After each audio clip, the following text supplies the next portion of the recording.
we give each other permission to be that and to play in a space. We're all making this up as we go along, and to pretend like it's anything other than that is just lying. Particularly in Web3. Like nobody knows where this is going. We have this kind of general plan, like here's a metaverse, but we've got people over here saying this is the metaverse, and we have other people over there saying it's the metaverse, and it's like, well, that's not actually what metaverse means. It's all inclusive. It's all of this.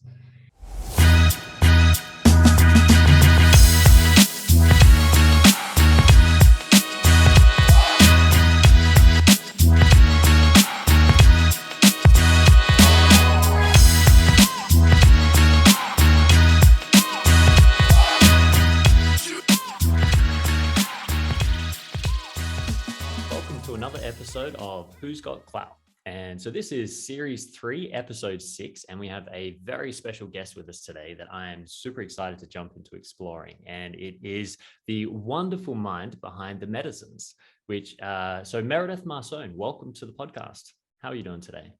I'm doing awesome. Thanks for having me. Nice.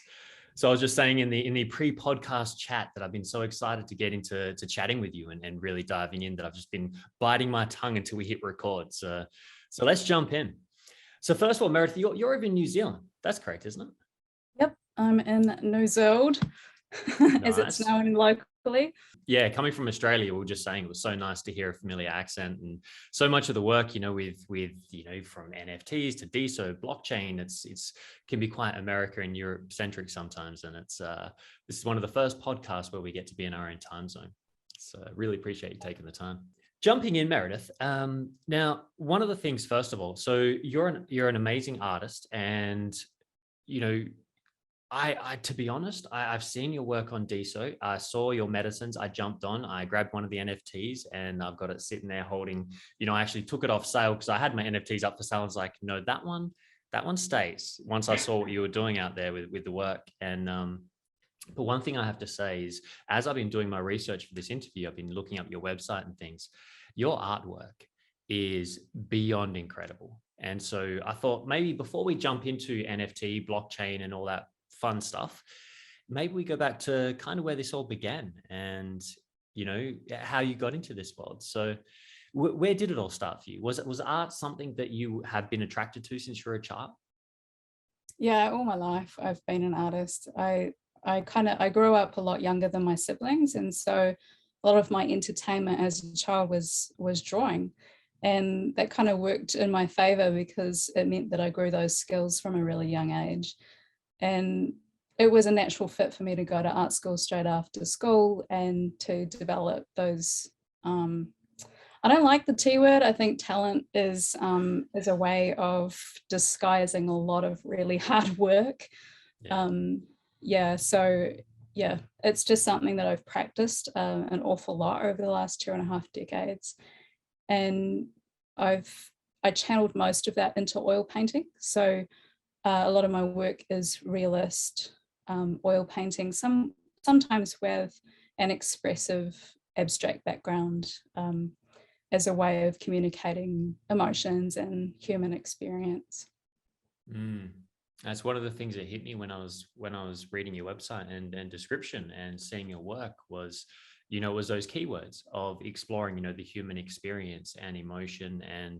And that's something actually on DeSo you'll see in my description is, I like to think of myself as an explorer of the human condition because it's such a fascinating thing seeing how people express themselves and beyond the surface of what we think being human is. And your artwork, that abstract kind of layer that you put into that realism, that contrasting really does seem to do something to kind of open up that feeling. So is that something that you learned and practiced through, or something that you kind of, how did you get into that style of artwork?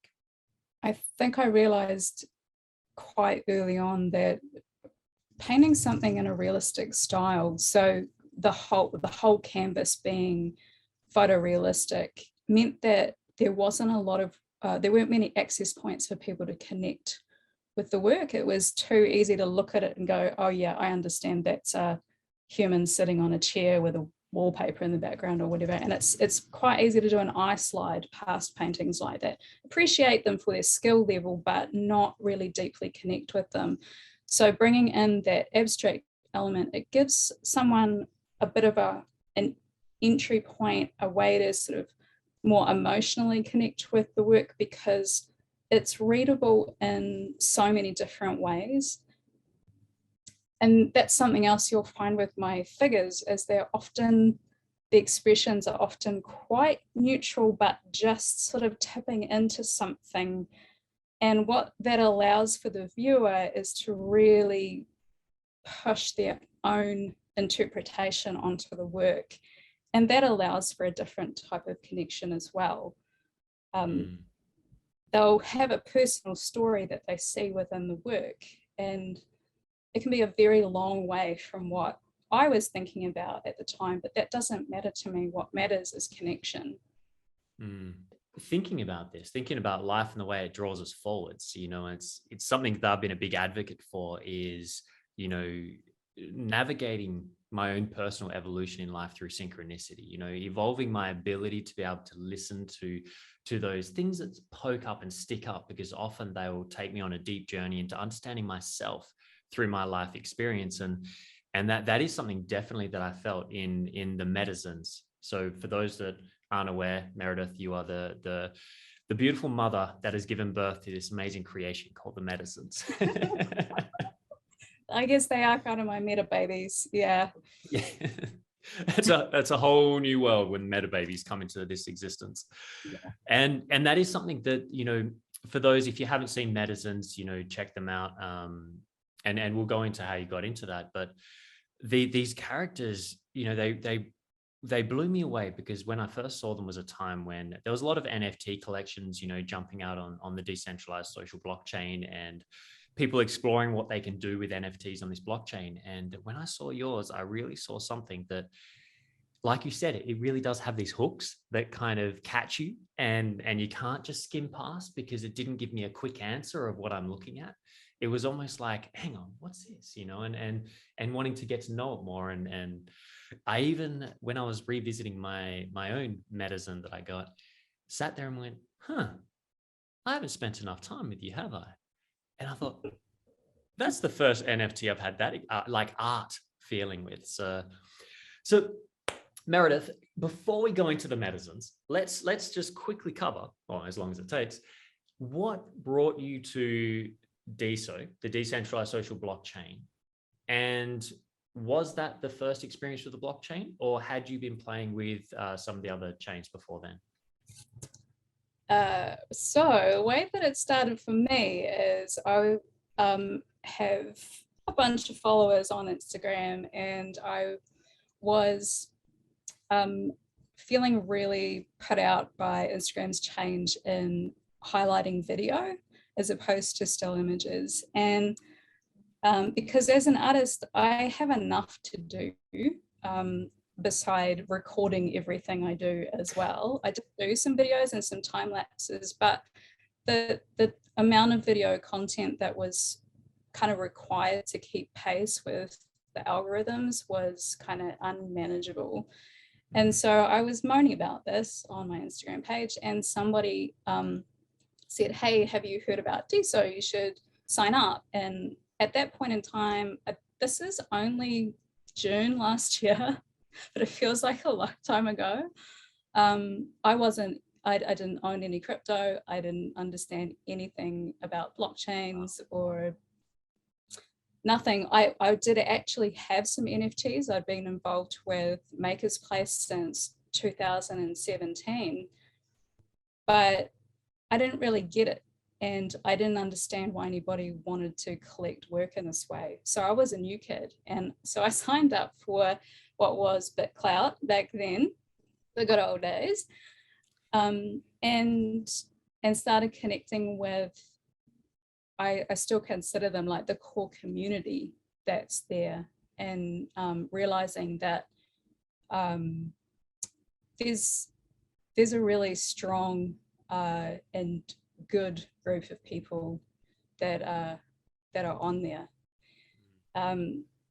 So once the NFTs came out, once that capability came out on DSO, I decided to give it a shot, and I created a project called Foxen. And Foxen, in a nutshell, is a story about a character who decides to join DSO, and they visit different profiles, and they were kind of the high profile accounts at the time, the Krasensteins, Mario, Diamond Hands, these kinds of things. And so each NFT was visiting different profiles, and it was a way for new people on DSO to kind of get a handle on who were the big accounts at the time, and who to follow, and some of it was a bit tongue-in-cheek and, you know, poking fun at stuff that was going down on the blockchain at the time.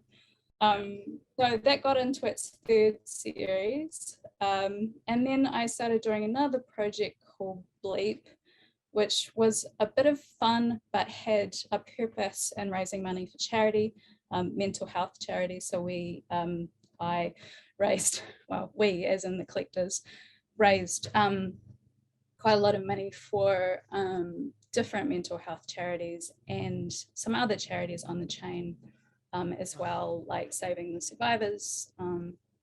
Yeah, so that was that was the start of how things kind of kicked off for me on DSO. But it really, at that point, it made me realize that there was this massive potential. And so then I started exploring the idea of creating a much larger and generative project. Yeah, it's Meredith, that's one thing that blows my mind, is just how innovative you've been off the bat, you know, having been so fresh to blockchain. But I guess, I mean, that could have even been, may very well have been the advantage, right? Coming with a fresh mind, coming from the people's perspective of what you would want to see from out there, and very innovative in the way you were using DSO. Because I think that's one of the big differences on DSO, isn't it? Is the social aspect, the fact that you can actually mint these NFTs, comment on them, and the rest. And so, how have you found that social aspect with those NFTs? Was that something? In a way, did this experiment that you began on DSO satisfy that itch that was generated from the dissatisfaction with Instagram in that sense? Oh, that's an awesome question. Yeah, I mean, the social side of it is absolutely critical. And the people, I mean, what is there beyond people and connection? That's what any of it's all about that. All right. So you've jumped on, you've started exploring with the NFTs, and then you, like you were saying, you wanted to do something a little bit more as a collection that was solid and grounded in, and that was the beginning of the Metazens. Is that correct? Yeah, I started drawing the Metazens with the idea of creating something that would create massive diversity in the collection. We decided that they would not be assigned a gender. So firstly, they don't have human skin tones, they have colors. And secondly, they don't have a gender. That can be assigned by the person who buys them if they wish to give them that kind of identity. But they're really a full expression of humankind from the perspective of Metazens, because there's an entire backstory to the characters themselves. I can go into that if you like. It's pretty interesting. Meredith, absolutely. Because again, one of the reasons I say again and again in this podcast, one of the reasons that I love coming on Who's Got Clout and having guests like yourself on is, in a world where time is so precious, it gives me this amazing excuse to just focus on you as the guest for a certain amount of time and explore. So it's almost like, now that I had you coming on the podcast, I could jump in and explore everything behind you. And I'm sitting there thinking, how have I not looked into Meredith a year ago or 10 months ago when he started? And I saw a little bit of the backstory and the rest in there. And again, I'm sitting here wishing I'd got more of that generative drop of Metazens when they first came out now. But so yeah, please do tell, what is the backstory, and how did you come to it? How did it come to you in that sense? Well, actually, the backstory was created through a brainstorm with the community, and it was initiated by Alan Zucker, one of our avid collectors and followers. And it's a big shout out to him, because this really started with a story that he wrote and sent to me, and then we fleshed it out as a team. But so the Metazens were originally created by Megacorp as a way of infiltrating the metaverse and feeding back data to the corporate world. And so they were meant to be sort of clandestine humans, but 20 of them, the AI was so good that they awoken, and they realized that they were being controlled, and they wanted to escape the Megacorp world, and they found a portal to DeSo. So they opened this portal with the help of a rogue Megacorp employee called Diamond Eyes. So Diamond Eyes opens this portal, and 20 Metazens, who became the genesis on DeSo, ushered 500 more onto the DeSo protocol before the portal closed. So with the human support, the 500 were able to remain on DeSo. Right, so Diamond Eyes right now is working with supernovas to create a portal to Solana, and they are going to be ushering 2,500 more Metazens onto the Solana blockchain. So they're being freed from corporate world. Now, the interesting thing is that when they pass through the portal, they actually morph. So each generation is learning more about how to be human, and they're gaining more information. So they've got different clothing, they've got references to movies and music and all things that kind of, they're trying to understand what it is to be human. So sometimes they're going to come out a little crazy because they're not quite sure that this goes with this as a human would. You know, when we put our outfits together, we know this hairstyle goes with this outfit, but a Metazen doesn't know that. So some of them are pretty wacky. That's incredible. And absolutely, I've noticed that there's, again, it's those little hooks, right? Like you see there's something about these characters. I recognize that, but I can't quite work it out because it's a little bit of something mixed with a little bit of something else. And it really does get you to kind of contemplate, you know, and what's really interesting, Meredith, it feels almost like, I mean, obviously what you're creating is an amazing metaphor and of what is going on in the human condition in so many ways. And it's quite fascinating to watch how out there, the humans themselves in the real world, if that's what it is, you know, it's almost like where we are kind of stepping into that chaos as humans ourselves, like becoming almost like those Metazens where we thought we knew what being human was. And now with the last couple of years and everything else that's been building up, it's like all that structure just broke away. And now everyone's a little bit in this chaos zone. So I see the Metazens is actually, you could even almost have like a, you know, like I was saying to you, I work with, you know, personal development and, you know, living with purpose and things.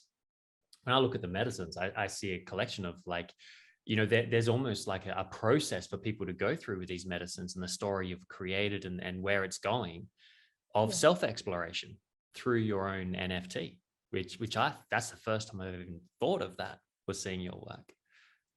Yeah, I mean, there's some much deeper layers to all of this beyond JPEG collection. But particularly for our team, you know, we're very dedicated to building a safe and diverse community where people can relate to the art and the project, but come together as people for support, for knowledge building, and really creating together. It's hugely important to me. So there will be a mental health aspect to this. I'm sure people have heard me say this lots, but my husband is a psychologist. This kind of space is very, very important to us. We're both very spiritual people. And whatever ways that we can come up with that foster connection and helping each other really is essentially what it boils down to. That's what this is all about. And I think there's a real need in Web3 at the moment for encouraging diversity and encouraging people to be themselves, and having places where they can go where they're supported to do just that. And that's what Metazens really aims to be about. Yeah, no, that's wonderful to hear. Wonderful to hear. And I share the same sentiment that, you know, in the end, connection is everything, right? You know, it's like the famous saying behind all addictions is a lack of connection. And when the more we begin to really meet each other and see each other, to hear each other, you know, we can finally start and being forgiving to each other, that it's okay not to be perfect. You know, it's okay to be like these Metazens where we're a little bit confused and it's like, I don't know who like, you know, Meredith, I don't know who I am. I don't know what I'm doing. I'm here having an interview with an amazing person, amazing human. And we call it a podcast, you know, but it's like, where's it going? Who knows? Yeah, that's exactly it. And it's just important that we give each other permission to be that and to play in a space. You know, we're all making this up as we go along, and to pretend like it's anything other than that is just lying. Yeah. You know, like, particularly in Web3. You know, yeah. Like nobody knows where this is going. We have this kind of general plan, like here's a metaverse. But we've got people over here saying this is the metaverse, and we have other people over there saying it's the metaverse. And it's like, well, that's not actually what metaverse means. It's all inclusive. It's all of this. And it's meta. It's exactly. And we're playing inside it, and we're trying to do that together. Yeah. Now that is awesome. And it really is, like with Metazens, it's something that I've seen, because I was saying to the Krasensteins when I went on their podcast yesterday that, you know, that we're talking about the tattoo I got in the very beginning. You know, this was the Clout symbol, and it was like I was saying, the reason I got that was because I recognized something in DSO that represented a infrastructure that was going to allow a whole new way to open source humanity and creativity and things like this. So I went all in on that. And what's really interesting is in the last 48 hours, when I've really been looking deeper into Metazens, I've had a very similar kind of inner kind of switch that kind of recognized what you were doing. And I was like, whoa, now, and the more I talk to you and hear what your thoughts are, it all makes sense with what I was feeling in your work is, you know, it's such an incredible example with Metazens and where you're going of how we can begin bridging these gaps of you know, confusion and allowing us that safe space to be creative, to find in this metaverse, you know, which, like you say, is everything. You know, we can choose who we want to be. We can go on anonymous. We can be a character. We can play whatever we like and explore and find out who we are.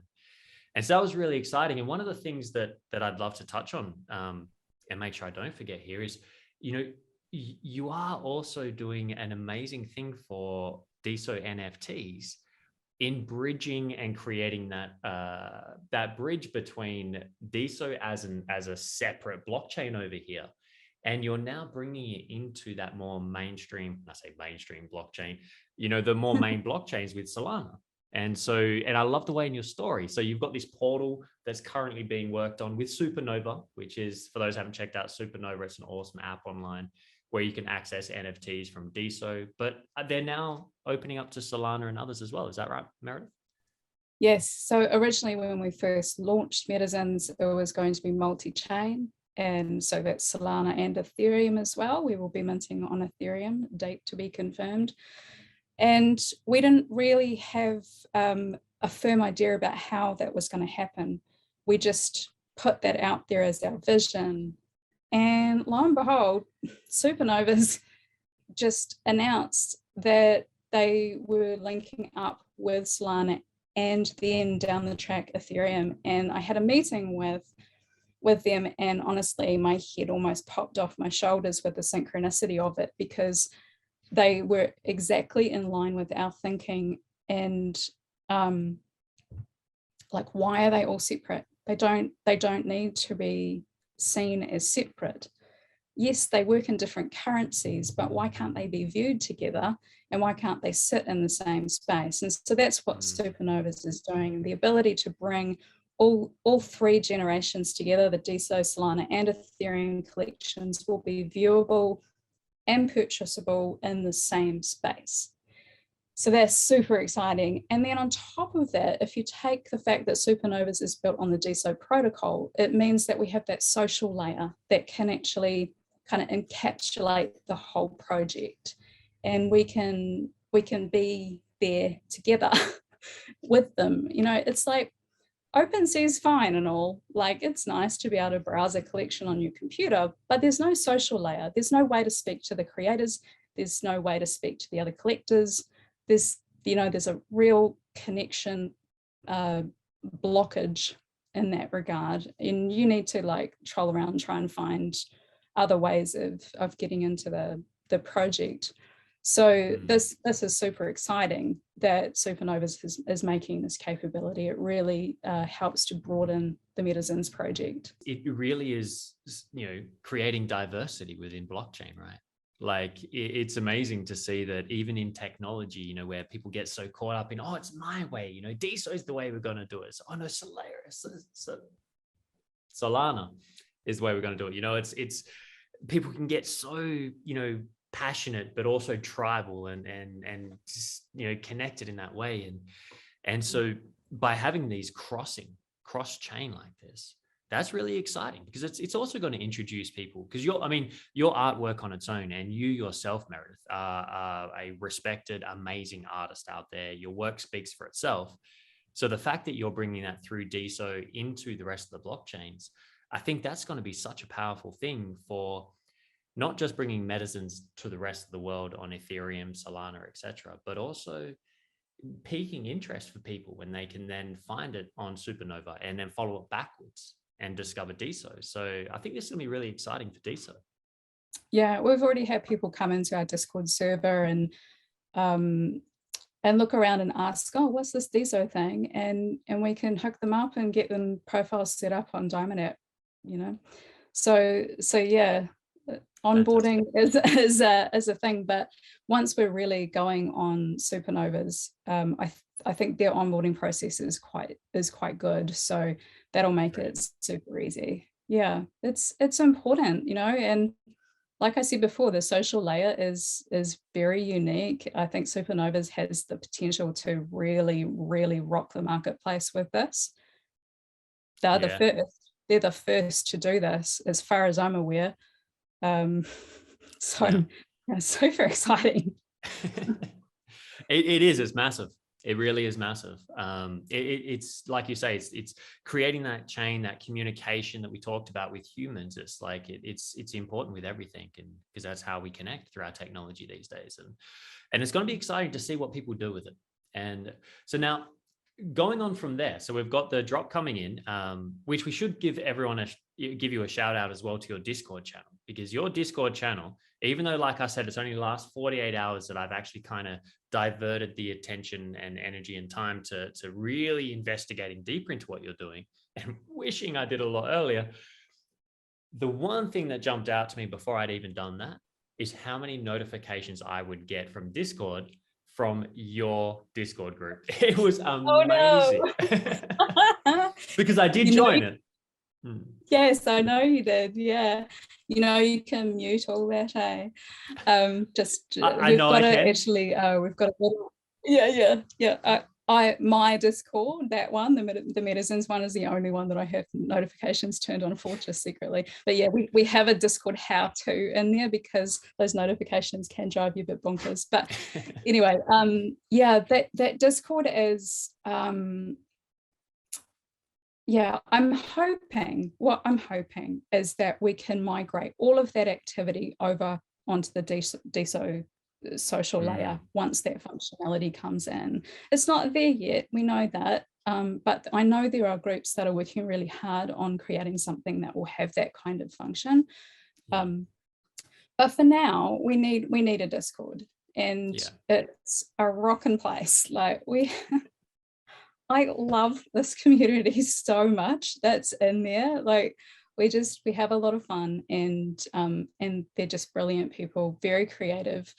Part of what we started with the Metazens is that is a membership to the DAO. Now, we use that term lightly at the moment. It is not a fully formed DAO in the sense that the Ethereum DAOs, function with wallet connects and everything is fully decentralized and autonomous. It's not that, and we acknowledge that. But what it is a collective and the ability for people to vote and make decisions together. And what we've found with this DAO is the membership, there is this incredible wealth of knowledge and experience in a very niche world. So there are amazing creatives in our membership. There are very experienced devs, and so part of the offering of the DAO is the ability to connect these people together. So if you're a creative and you've got this amazing idea for something that you want to create, but you have no idea how to get it onto a blockchain or any of that kind of thing, we have that knowledge already. So if you own a Metazen, you're in. We can hook you up. So it's a super cool benefit.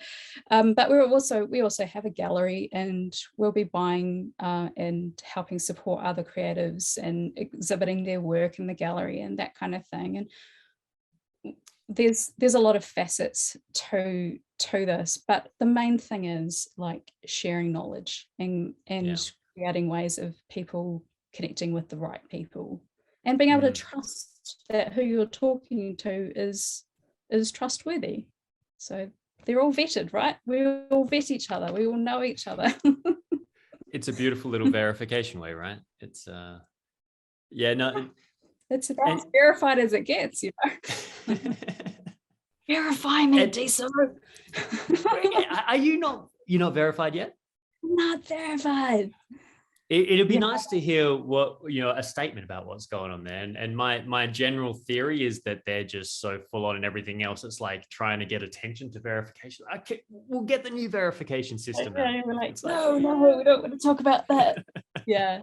Look, it is what it is. I think there's a lot of pain out there around the old blue check mark. I'm not somebody who carries any animosity about it, but there are certainly those that do. It would be good to clear it up, I think. Absolutely. So doing a big shout out, Nada, if you're watching, or any of the team, I think Meredith is doing one hell of a job in bringing DeSo out there, the cross chain, everything, and also just on a metaphysical level. I think what you're doing, because I'm very much into, everything is connected. I see that's very big in your work as well. And I feel like I really genuinely feel like what you're doing, Meredith, is a big thing on many levels, on a social, psychological level, that what you're creating is something that can be such a powerful tool for people moving into the metaverse, which is scary for a lot of people. Coming into the metaverse is, psychosis is a very possible outcome for many going into that world. And so having a framework, having something that we can hold on to, while we explore ourselves, so we don't lose ourselves, I think is important. And genuinely, it's the Metazens. I'm going to be thinking about how I can incorporate that into the Gene Keys workshops I do and things like that as we go into the future. And so I think what you're doing is amazing. So Nada and team, please do verify this incredible woman. It's you've been doing amazing things. So I appreciate that so much. I do. Now, I don't want to jump off Discord just yet, because they really have been such incredible community and what's been coming out of that. And I think what you're saying is really important for anyone watching this who may be new to Web 3.0. You might be new to blockchain and the rest. And it sounds sometimes a little bit like this cowboy place where, it's tech dominated, crazy world. This is an incredible place to start your journey if you haven't already, to get involved with the Metazens. The Discord group that you've got running is a group of incredibly amazing, beautiful people. And that's why I haven't silenced Meredith. I left those notifications on so that I would get buzzed regularly to remind me to come and play with you guys. And so that's how much I actually love the energy that was coming from that Discord group. And what you were sharing about, the caliber of people that come together in any kind of innovative technology that comes out, there's always a certain kind of human, right? There's a certain kind of human that's attracted to be the first mover, the first adopter. And that's what I've loved about DSO. That's what I've loved about all the projects that are building on it, like Metazens, etc. Is when you join those communities, you're surrounded by these people that just are some of the most brilliant people in so many ways, not just intellectually, but creatively and whatever their genius is to them specifically. So yeah, I just want to do a big shout out for that and to encourage people to check it out. What is the best way, Meredith, for people to get involved with what you're doing and the Metazens? Is it through the Discord and the Metazens group? And also, are they able to get a Metazen now? How can they get one if they want to join the crew? Yeah, so short answer is yes, Discord is invite only. So you need to follow an invite link, and there is one on the Metazens NFT DSO page. There's also one on Metazens DSO page. Oh, I've forgotten the second part of your question. It was really important. Oh, yes. Are they able to get hold of them? So they are sold out on DSO. So they're only available on secondary at the moment, and people are holding because however many DSO Metazens you have right now, you will get airdropped a Solana one for one. So if you own 10, you get 10. If you own 1, you get 1. So there's not a lot of action happening on the secondary market because of that. Yeah. Totally fine with us. I literally just took mine off the secondary market when I realized what was going on. So I was like, yeah, good luck finding one there.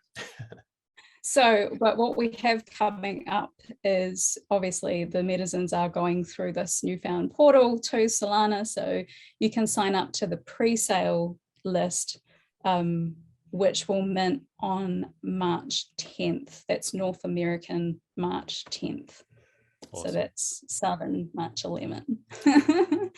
And that's at a discounted price as well, the pre-sale. So that's the best way. Join the Discord, sign up for the pre-sale, and you're in. Awesome.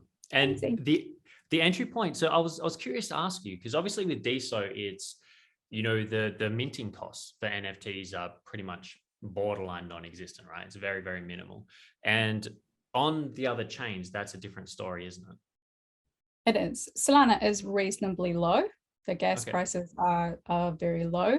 There are ways now of minting on Ethereum with low gas fees. You just need to use a different chain. So when we move to Ethereum, we won't be on the main net. We'll be, I won't say because I don't want to commit just yet, but we're looking into ways to really, really reduce gas fees for people because it's just prohibitive. You know, we want to make this as accessible as possible. And so our mint prices are really low as well. Yeah, that's kind of where I was going to, because I thought every time I thought of NFTs on Ethereum, I always think like $3,000. You know, these crazy. That's even like the floor on a lot of things. So I was wondering, do we have any clues on what the floor price will be on? Or they'll be fixed price, won't they, for the mint? Yes, the mint will be fixed price. So our pre-sale price is 0.7 Solana. It's approximately $100. I mean, obviously, there's a lot of fluctuation happening right now, but you know, around about US $100. So that's pretty low for a NFT project, especially one with utility and community ready built. We are ready and waiting for everybody.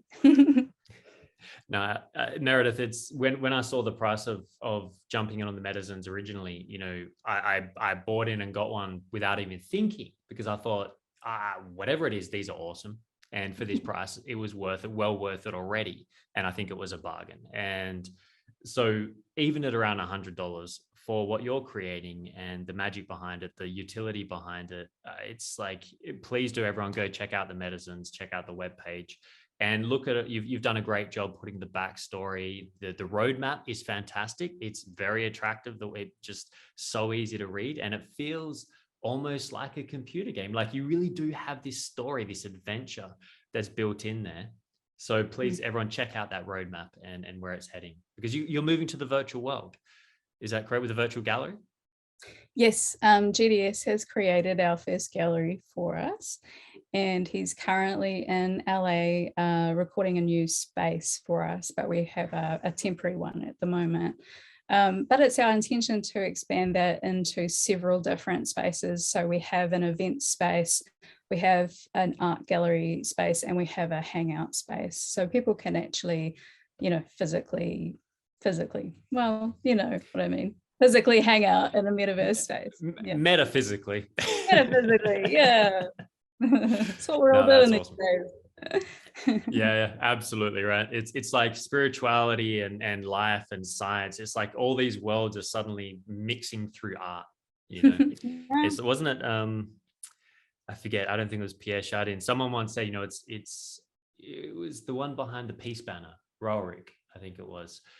Talk about this idea that you have science and religion back then, and art was the bridge between the two. It was the one where the two left and right brains could come together and express and create, and it's where we're moving into this metaverse. I feel is to allow that creativity off the hook and see what are humans really, because really, I mean, what we're looking at right now where we sit here in this current world is the manifestation of limitation, right? And now that we're getting to a point where technology is opening up that,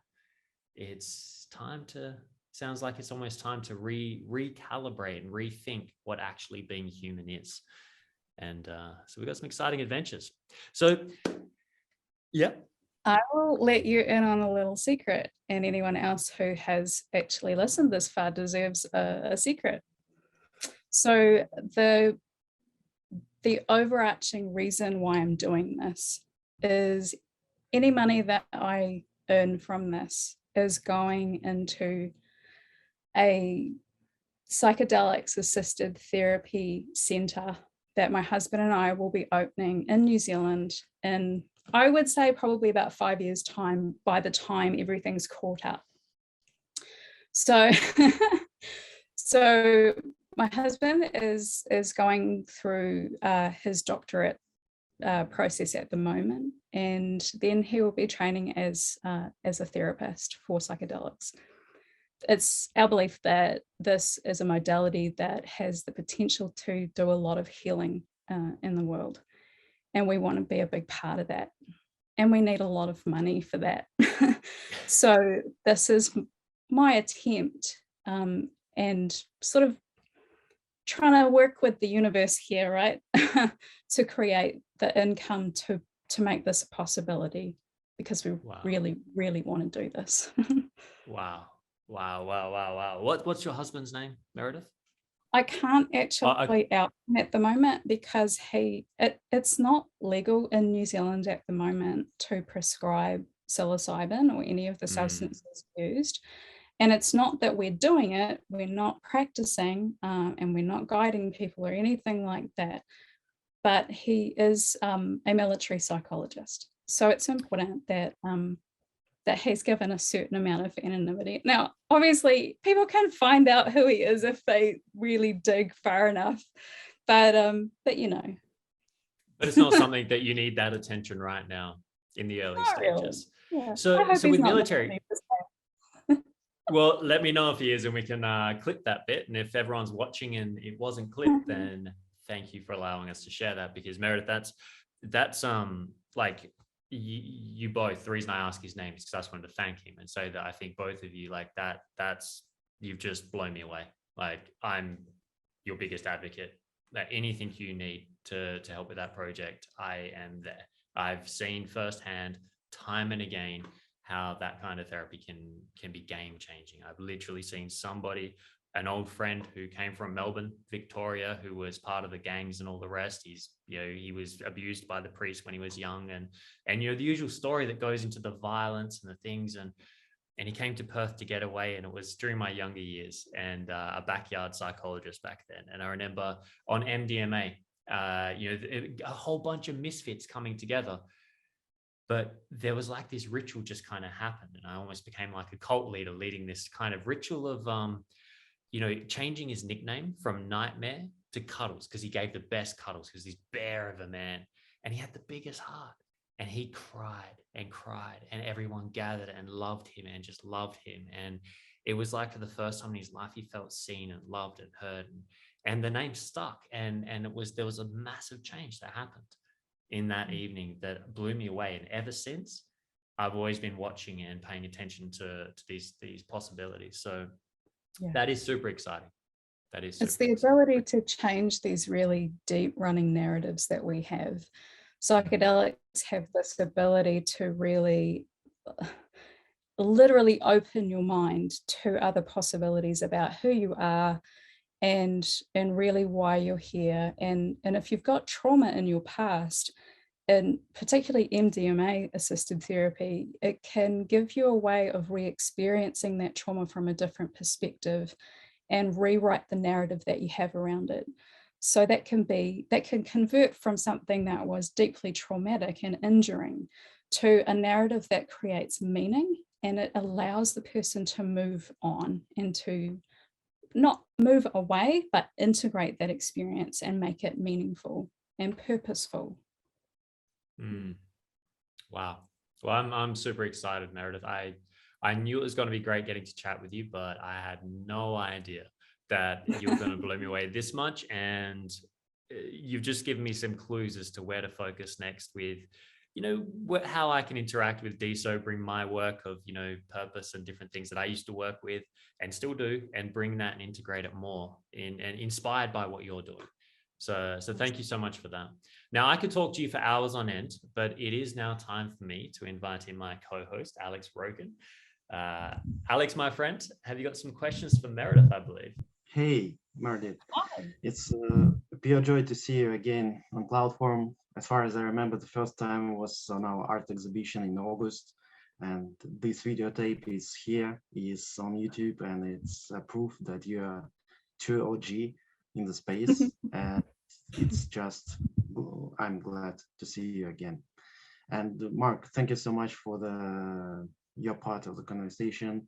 But I need to admit that after your conversation, it's really hard to continue to keep up the tone and the rhythm of the talk that you've set up for us. So I'm going to change it, and I'm trying to switch to more personal questions rather than about projects and about DISA, because I think you've covered pretty much everything about it. So my first question to you, Meredith, will be about your clothes, because I really like the style that you have. And my question is about what's your favorite suit that you put on when you celebrate something? Oh, that's a good question. I like color and I like expressive clothing. I mean, I'm an artist. I like to be a little bit different. Back in the day, I always had a different color in my hair. So I've had my hair every single color you can think of. But for the past 3 years, been growing out my own silver highlights, we shall call them. Yeah, so I like fun clothes. Yeah, and I truly like it. That's why I'm asking you this question, because somebody can get some inspiration for themselves to dress something up for themselves as well. And my next question is going to be about your spare time. What do you like to do in your spare time? How do you relax? How do you move away from the daily routine and other stuff? Spare time, what's that again?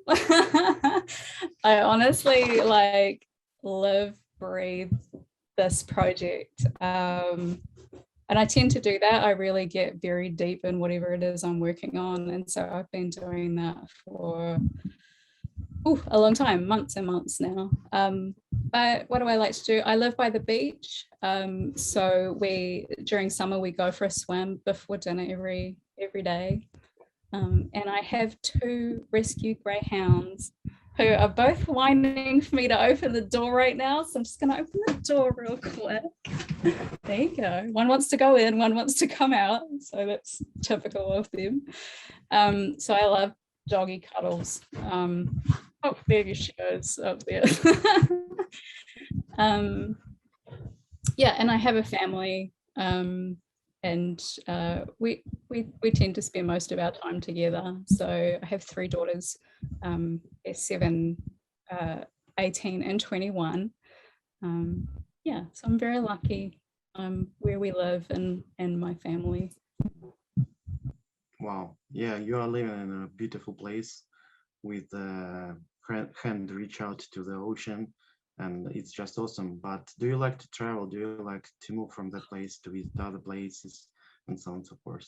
Yes, I miss traveling so much. Obviously we haven't gone anywhere for 2 years, but before that we would do a couple of international trips a year.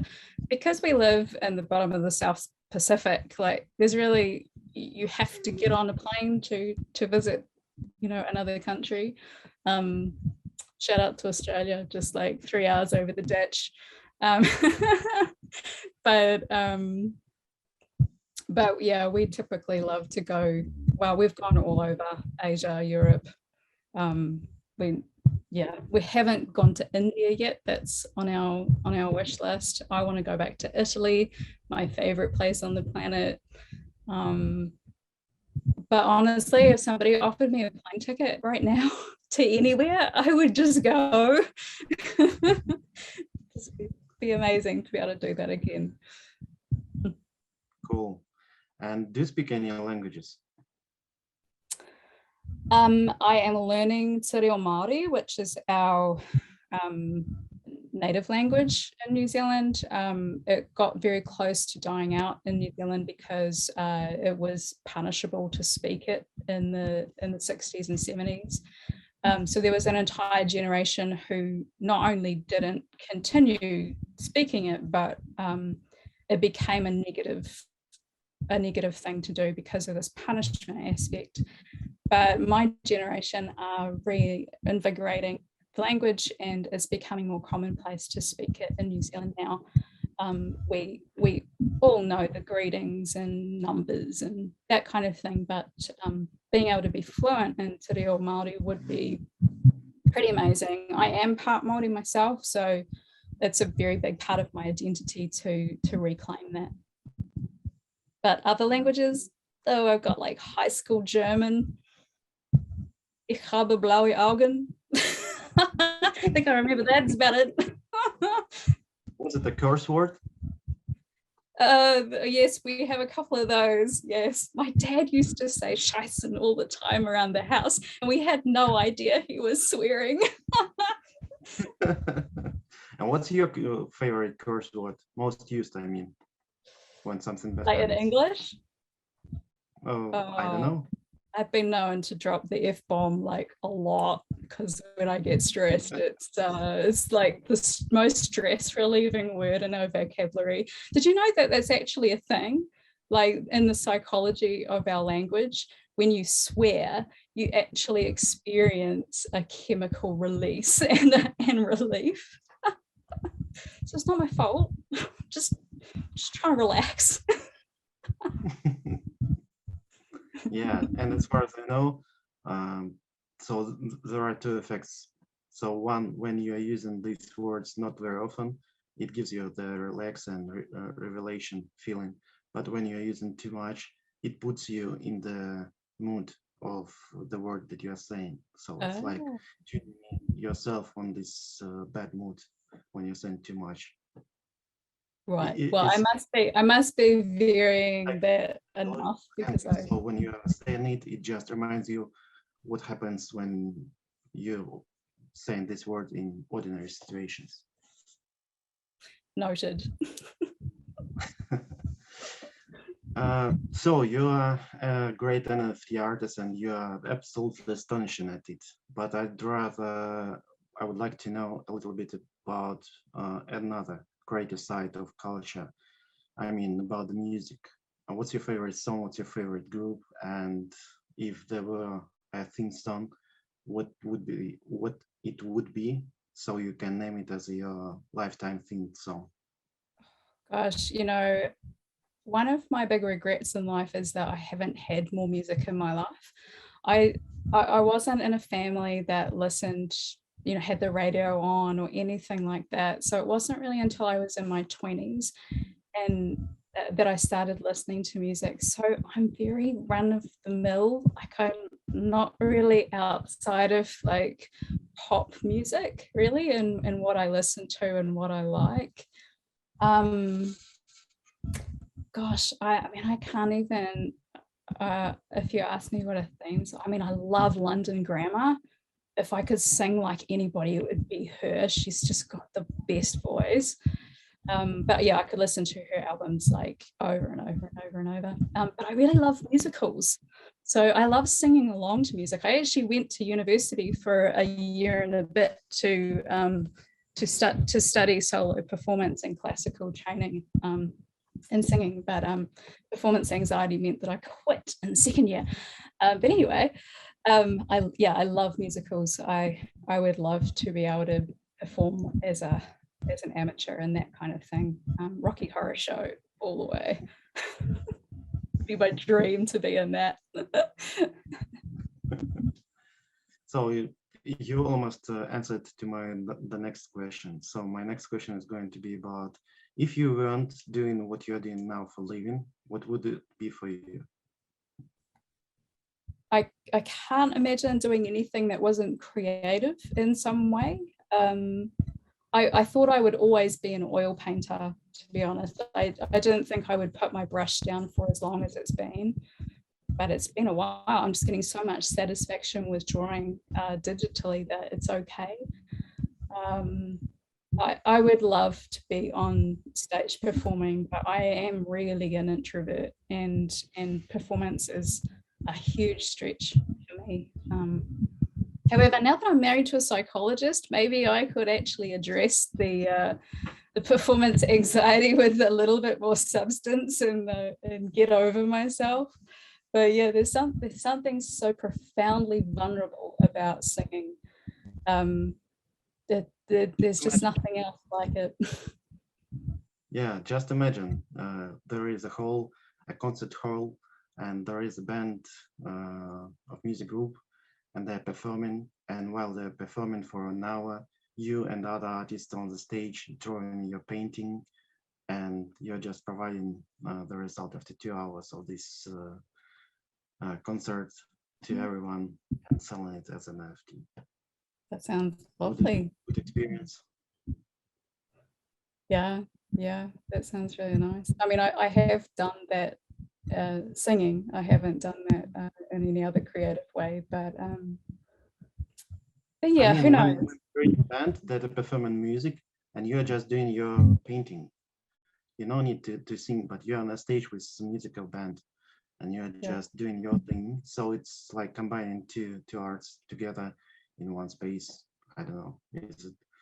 That would be just as nerve-wracking as opening my mouth, I think. No pressure, but produce something really cool in 2 hours. Go. Okay. Yeah, but there is always to come up with some trade-offs for it. I mean, you might have a template or something like this made before the concert, and then you're just making the final details to the painting and then release and showing it as a gallery or something like that. Sign me up. This is all answers that I wanted to get from you, and you did pretty well with it. Thank you so much. Thank you. It's Meredith, I've been working with Alex since the beginning. We were talking about this yesterday, since, what was it, Alex? June, around then somewhere, I think. Did you guys meet on DSO? 23rd, I believe. Yeah, so we met on the Nacho Average call. Yeah, with Clay Perry and team. And so I was on there almost every single day, and that's where Alex had this amazing idea for Clout Forum being a 10-day event to showcase what was happening, and then it never stopped. And we enjoyed meeting everyone so much, and it just kept on growing, and here we are. So thanks, Alex, for that. And I always love with Alex's questions, gives us another little insight into the personality and what goes on behind. And so Meredith, as you were talking, it was making me think that, how amazing would it be to be able to go to the theater and see the Metazens live, like a stage show. So it's if that ever comes around, then make sure you hit me up, and I would love to take part in the birthing of that. and you will totally get rid into that smart contract with a royalty fee. I am a Leo after all, so hey, I can come and help bring that out of you. Awesome. Good. So with that, thank you so much for joining us. And before we close off this podcast, is there anything you want to say out there to people watching, you know, whether they're new to Web3, any of your people that are already here, anything at all, anything you'd like to say to the world before we close up? I should definitely mention that I'm not a one-person band, that there is a whole team behind Metazens. And I think, and if you go to our Discord, you'll be able to see everybody listed and meet the team. But most importantly, Sal, who's on DSO, is our dev, and we have some mods. We have Spunker as one of our mods, and Wendy Wildflower, and we have a coder, 1564. His real name is Clancy, so I'm outing you right now, Clance. But my point is that that we can't really do super meaningful things alone. So so make sure that you allow people into your life to add their energy and their contribution to whatever it is you're making, because it will be so much better and richer for it. I'm so grateful for this team. We had a team meeting just a couple of hours before this, and you know, like I work on my own, like I'm sitting in my office, I'm drawing, I'm solo, right? And so I said to them, my brain right now is like these people running around and like they're banging into each other and falling over. And it's there's so many thoughts and so much chaos, and just to be able to have a meeting with them and just talk through ideas and talk through issues that we need to work out together. She's like, oh, okay, they've all calmed down, they've all sat down now, it's all good, they're no longer crashing into each other. So yeah, just allow people to come into your life and work with you would be and Web3 has this incredible ability to connect people. So make use of it, you know, be yourself, be genuine, put out what you want to make, and have good intentions around what it is that you're putting out into the world, because that's what you'll get back. I mean, I know it's kind of cliche to say that, but it's true. You know, you get back what you put out, for sure. I know that 100% to be true. So be careful what you put out, you know. Be careful what you wish for. But yeah, create a team, work with a team. Beautiful. Amazing closing words, Meredith. You nailed it. And absolutely, you are a role model and an example of exactly that, of what that means. You know, like my devotion to your project now is a byproduct of the intention and the energy that I can feel in your work, in the Discord group, in the community, and sitting here in this interview, like this chat that we're having right now. It's like you're such a beautiful human being, like all of your Metazens, and we're really grateful to have you on DSO. We're grateful that you said yes and listened to those synchronicities and found your way here, and so grateful for what you're doing and helping expand and bridge the diversity in the blockchain world. So thank you again, Meredith. Thank you everyone who watched and tuned in. Please make sure to check out the Metazens. I'll make sure there's a link here for where to go see all that. Make sure to sign up for the whitelist for the mint that's coming up, because it's very hard to get hold of a Metazen right now. And enjoy the ride ahead. So with that, much love. Thank you, everyone. We'll see you on the next episode. Bye.